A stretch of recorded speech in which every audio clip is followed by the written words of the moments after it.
కల్వకుర్తి ఏదైతే ఇంకా గొప్ప చరిత్ర. ఇవాళ మహబూబ్నగర్ యాత్రపోయిన నాయకులు ఇంకా సిగ్గు లేకుండా కల్వకుర్తి ప్రాజెక్టుకి అయితే 30 ఏళ్ళు చంద్రబాబు నాయుడు శిలాపలకమేమో రాజశేఖర రెడ్డి మొక్కలు పెట్టుడు, రాజశేఖర రెడ్డి పలకయ్య చంద్రబాబు నాయుడు మొక్కలు పెట్ట, ఒకళ్ళు దత్తత తీసుకొని ఒకళ్ళు యాత్రలు చెయ్య. 30 ఏళ్ల కల్వకుర్తి ప్రాజెక్టుకు మీరు ఇచ్చిన ఆయకట్టు 13,000 ఎకరాలు. 1984 నుంచి 2014 వరకు కల్వకుర్తి ప్రాజెక్టు కింద వచ్చిన ఆయకట్టు 13,000 ఎకరాలు. కానీ కేసీఆర్ గారి నాయకత్వంలో కల్వకుర్తి ప్రాజెక్టుకు ఇలా 3,07,000 ఎకరాలకు నీళ్ళు ఇచ్చాం. మేము అక్కడ కాలువలు తవ్వి మహబూబ్ నగర్ జిల్లాను పచ్చబడేటట్టు చేసినాం. గా పని కాళేశ్వరంలో మీరు చేయండి. అంత అయిపోయింది కదా. ఇవాళ టనల్ అయిపోయింది, ప్రెజర్ మెయిన్లు అయిపోయింది, మెయిన్ కెనాల్ అయిపోయినాయి, రిజర్వాయర్లు అయిపోయినాయి, పంపింగ్ స్టేషన్లు అయిపోయినాయి, మన డిస్ట్రిబ్యూటరీలు అయిపోయినాయి. ఇంకా మైనర్లు సబ్ మైనర్లు తవ్వి నీళ్ళు ఇవ్వమంటే ఏం రాజకీయం చేస్తున్నారు మీరు? రైతుల కోసం పనిచేయండి, నిజాయితీగా పనిచేయండి. అదేవిధంగా ఈరోజు డ్యామ్ల విషయంలో మాట్లాడుతున్నారు. అసలు ఇక ఇటువంటి డ్యామ్కు ఎప్పుడు ప్రమాదమే జరగలేదా ఈ దేశంలో? అసలు ఎన్ని జరిగినాయి? వందల సందర్భాలు ఉన్నాయి ఇలాంటి. మన రాష్ట్రంలోనే కడెం ప్రాజెక్టు, ఇదే కాంగ్రెస్ ప్రభుత్వం ఇదే తెలంగాణ ప్రాంతంలో కడెం ప్రాజెక్టు కడితే 1958లో మొదటి వరదకే మొత్తం పొట్టు కొట్టుకుపోయింది.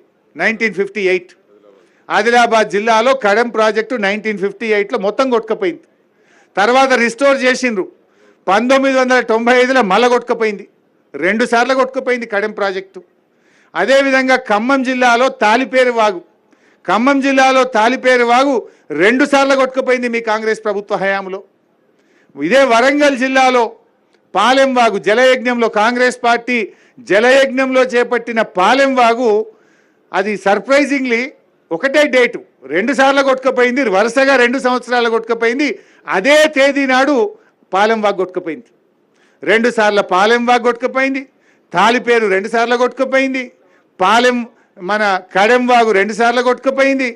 ఇక దేవాదుల ప్రాజెక్టులు అయితే పటాకులు వెళ్ళినాయి పైపులు. దేవాదుల ప్రాజెక్టు టనల్ కూలిపోయి కార్మికులు చనిపోయిన పరిస్థితి. ఎల్లంపల్లి ప్రాజెక్టు కూడా తెగిపోయిన పరిస్థితి. సింగూరు డ్యాములు కొట్టుకుపోయిన పరిస్థితి. మూసి గేట్లు కొట్టుకుపోయినాయి. సాత్నాల హెడ్ రెగ్యులేటర్ కొట్టుకుపోయింది. పులిచింతల గేట్లు కొట్టుకుపోయినాయి. ఇట్లా చెప్పుకుంటూ పోతే మన రాష్ట్రంలోనే పలు సంఘటనలు జరిగినాయి. కానీ మేము అట్లా చేయలే కదా. గత ప్రభుత్వాలు ఏం చేసినాయి? రాష్ట్ర ప్రయోజనాలు, రైతు ప్రయోజనాల కోసం యుద్ధ ప్రాతిపదికన దాన్ని రిస్టోర్ చేసే ప్రయత్నం చేసినాయి. కానీ దురదృష్టవశాత్తు ఇవాళ రాష్ట్రంలో ఉండే ప్రభుత్వం బురద జల్లే ప్రయత్నం, రాజకీయం చేసే ప్రయత్నం తప్ప దాన్ని రిస్టోర్ చేసే ప్రయత్నం చేయడం లేదు. ఈ విషయాన్ని ఇలా రాష్ట్ర ప్రజలు గమనించాల్సిన అవసరం ఉంది. బీజేపీ వాళ్ళు కూడా మాట్లాడుతున్నారు. ఇలా కేంద్ర ప్రభుత్వం వాళ్ళేదో గొప్ప చరిత్ర ఉన్నట్టు. గుజరాత్లో మోర్బీ డ్యామ్ కొట్టుకపోతే 130 మంది చచ్చిపోయింది. ఎక్కడ ముచ్చటెందుకు?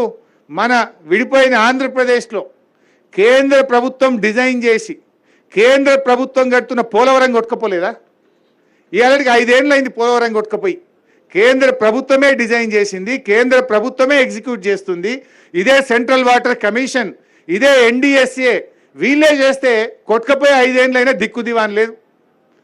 డయాఫ్రేమ్ వాల్ కొట్టుకపోయింది, దాంట్లోని గైడ్ బండ్ కొట్టుకుపోయింది, అక్కడ నిర్మించిన కాపర్ డ్యామ్లన్నీ లీకేజీల మయమైపోయినాయి. ఇవాళ 5 ఏళ్ళైంది. 5 ఏళ్ళైనా NDSA రిపోర్ట్ రాలే ఇప్పటికీ. మన మేడిగడ్డకు మాత్రం 2 రోజులకే రిపోర్ట్ ఇచ్చిరబ్బా. 5 ఏళ్ళైనా పోలవరం కొట్టుకపోతేనేమో NDSA రిపోర్ట్ రాదు. మేడిగడ్డ అలా దిగనే లేదు, చూడనే లేదు, నీళ్ళే ఉన్నాయి, 2 రోజులకు రిపోర్ట్ ఇచ్చిర్రు.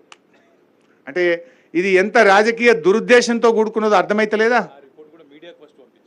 ఆ రిపోర్ట్ కూడా మొదలు మీడియాకు పోయింది, తర్వాత గవర్నమెంట్కి వచ్చింది. అంటే వాళ్ళు అప్పుడు హడావిడిగా ఎన్నికల్లో లబ్ధి పొందడానికి ఏ రకమైన కుట్రతో వ్యవహరించిందో కూడా ఇలా అర్థమవుతూ ఉంది. ఇప్పుడు ఇట్లాంటి సంఘటన జరిగినప్పుడు దాన్ని ఎట్లా చేయాలో చేయాలి. ఇప్పుడు ఇంకో విషయం కూడా చెప్పాలి మీకు. నేను 2022లో ఫ్లడ్స్ వచ్చిన ఇదే గోదావరిలో, ఇక్కడ జర్నలిస్టులకు కూడా తెలుసు మిత్రులకు, 2022లో ఫ్లడ్స్ వచ్చినప్పుడు కన్నెపల్లి పంప్ హౌస్లకు, అన్నారం పంప్ హౌస్లకు నీళ్ళు వచ్చినాయా లేవా? పంప్ హౌజులు డ్యామేజ్ అయినాయా లేవా? ఆ రోజు ఇదే కాంగ్రెస్ వాళ్ళు అయిపోయింది, ఇక కన్నెపల్లి అయిపోయింది, మొత్తం కాళేశ్వరం మునిగిపోయిందని కూడా సంకల్ గుద్దుకున్నారు వీళ్ళు. ఆ రోజు మేము చెప్పినాం, ఇది ఏజెన్సీ డబ్బులతోనే బాండ్ అగ్రిమెంట్ పీరియడ్ ఉన్నది, వాళ్ళను మెడలు వంచి వాళ్ళతోనే చేపిస్తాం, కొద్ది నెలల్లోనే పూర్తి చేస్తాం, మళ్ళీ నీళ్ళు ఇస్తాం రైతులకు అన్నాం. 3 నెలలు 4 నెలల లోపలనే రిపేర్ చేయించినాం, నీళ్ళు ఇచ్చి చూపించినాం. మేము మీరు ఆ స్ఫూర్తిని చూపియండి, మీరు కూడా రిపేర్ చేయించండి, జరుగుతాయి సంఘటనలు. దాని మీద విచారణ చేయమని అసెంబ్లీలో చెప్పినా కదా నేను.